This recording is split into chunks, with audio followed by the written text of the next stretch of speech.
Hello, xin chào các bạn. Chào mừng các bạn đã quay trở lại với kênh HE Tattoo Tutorial của mình. Trong video ngày hôm nay mình sẽ hướng dẫn cho các bạn làm quen với máy xăm cũng như cách pha mực đi nét và cách luyện các đường nét. Ok, ở lưu ý thứ nhất mình muốn hướng dẫn cho các bạn đó là cách điều chỉnh kim. Thì sẽ có hai cách điều chỉnh kim.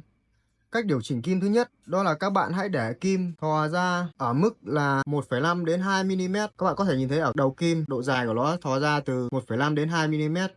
Và cách thứ hai đó là các bạn để kim thò dài hơn ra từ 2 cho đến 3 mm.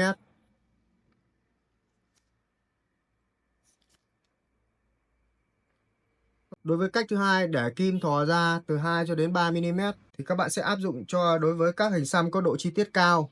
Thì chúng ta sẽ cần đến việc để kim dài ra từ 2 cho đến 3 hoặc 4 mm. Thì các bạn sẽ làm với những cái hình xăm mà có độ chi tiết cao hoặc những hình xăm chữ thì chúng ta sẽ cần phải để kim dài ra để căn chỉnh được đường nét một cách chính xác.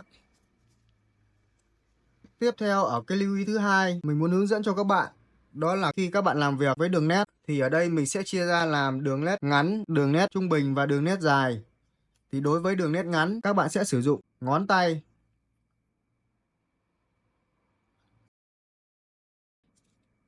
Và đối với đường nét trung bình thì các bạn sẽ sử dụng ngón tay và cổ tay để đi những đường nét trung bình.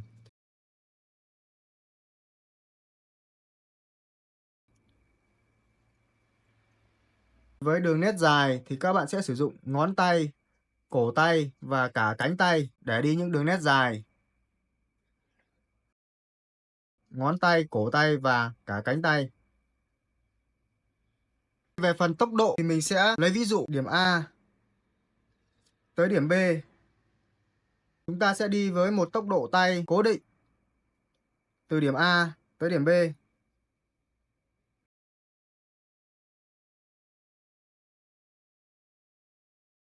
Tiếp đến, mình sẽ hướng dẫn cho các bạn cách pha mực để đi nét đậm và nét mờ. Ở đây mình đã chuẩn bị đó là hai hũ mực.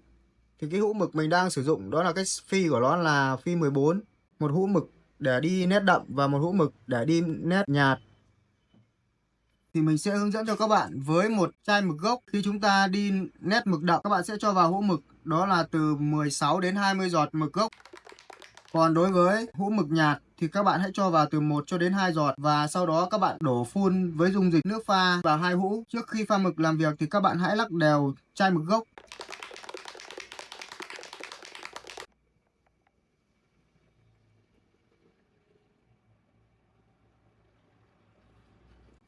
Sau đó đổ phun với dung dịch nước pha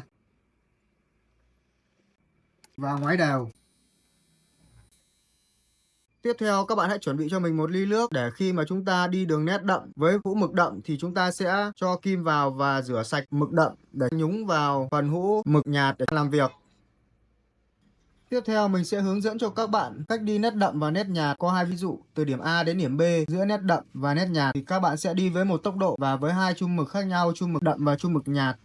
Các bạn hãy đưa cây kim vào và chấm mực, nó sẽ hút mực lên. Các bạn không nên nhúng hết cả cái đầu này vào chum mực, sẽ làm cho các bạn bị vẩy mực ra bên ngoài cũng như làm bẩn cái phần mà chúng ta làm việc. Mình sẽ đi ví dụ cho các bạn nét đậm từ điểm A đến điểm B với một tốc độ duy nhất.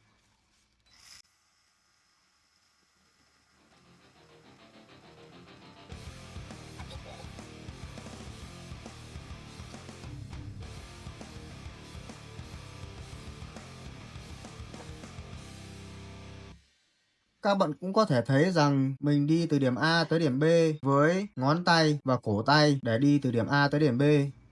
Và sau khi các bạn đi nét đậm xong thì các bạn hãy rửa cây kim của mình vào cốc nước cho thật sạch và các bạn nhúng với hũ mực nhạt để đi nét nhạt. Và một lưu ý nữa mình muốn nói, khi các bạn đặt máy xăm xuống với cái điểm bắt đầu thì các bạn nên để nhẹ cái tay mình cũng như là đặt cái máy xăm nhẹ xuống. Nếu các bạn ấn mạnh xuống thì nó sẽ tạo ra một chấm và điều đó sẽ làm cho cái đường nét của mình không được đẹp khi mà nó có một dấu chấm ở đó. Lưu ý tiếp cho mình đó là các bạn để cái máy xăm của mình nghiêng với góc 50 đến 60 độ chứ không được để thẳng như thế này hoặc cũng không được để nghiêng quá như này. Mình sẽ đi tiếp cái đường nét mờ ở đây.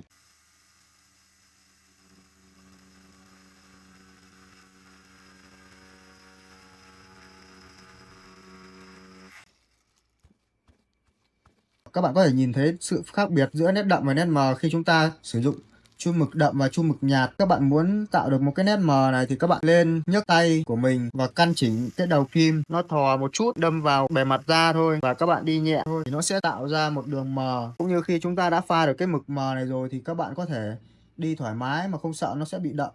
Tiếp theo ở phần luyện đường nét thì các bạn hãy vẽ cho mình hoặc kẻ cho mình những đường thẳng và đường ngang cũng như đường cong để các bạn có thể luyện được đường nét. Mình sẽ ví dụ ở đây, các bạn có thể làm thành những đường thẳng.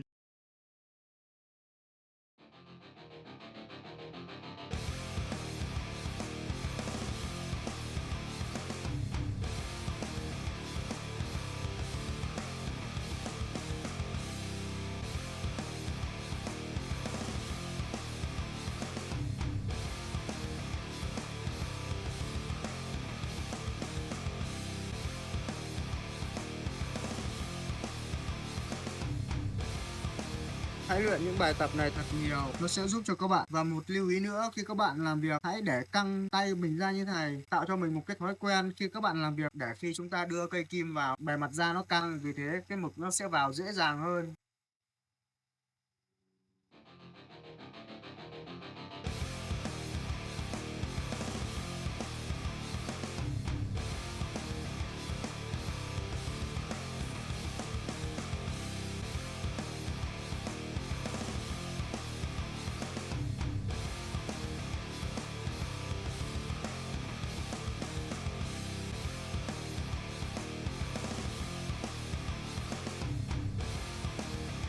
Mình đã hướng dẫn cho các bạn cách đi nét đậm, nét nhạt, cách đi nét thẳng, nét ngang và nét cong, và những cách để các bạn có thể pha được mực đậm và mực nhạt. Mình hy vọng video hướng dẫn này của mình sẽ giúp ích cho các bạn mới tiếp xúc với việc học xăm, sẽ có một cái nhìn và cũng như một cách học dễ dàng hơn, cách luyện các đường nét khác nhau một cách dễ dàng hơn. Cảm ơn các bạn đã theo dõi video của mình ngày hôm nay, và nếu các bạn thấy video này hay và có ích thì đừng quên ấn like và share, cũng như bạn nào chưa đăng ký kênh thì cho mình xin một nút đăng ký kênh để mình có động lực ra những video tiếp theo. Cảm ơn các bạn.